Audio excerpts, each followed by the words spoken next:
Мир вам, братья и сестры. Вот сегодня одежку на эту финочку сделал. Вот она, покажу. Держится нормально, не выпадывает сам. Вынуть надо, то также вот пальчиком упираетесь и ручкой помогли второй.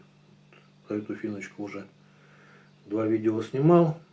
И вот, Альбертович, привет. Человек попросил сделать чехол, типа, чтобы, ну, чисто, чтобы в кармане не резался, как бы. И вот такие вот. Была у меня кусок шкуры лося. Больше ничего не было. Извини, Альбертович. Из чего было, из того и соорудил. Вот такая вот примерно. Ну, это вот в кармане можно носить. Просто вот как бы это вот намотать и в карманчик положить. А если, допустим, в какой-то такой одежде, что карманов нету, можно и шею запросто повесить, как бы. Тоже весьма удобно.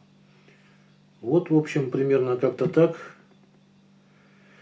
И хотел комментаторам сказать, которые пишут, что цены неадекватные. Ну, вы пишите, звоните. Я всегда иду навстречу, особенно когда у меня заказов нет, допустим. Когда, естественно, там у меня куча заказов на дорогие ножи и неохота отвлекаться на мелочь. Я все-таки в приоритете. Поймите правильно, семью свою кормить надо чем-то. Детям, матери помогать.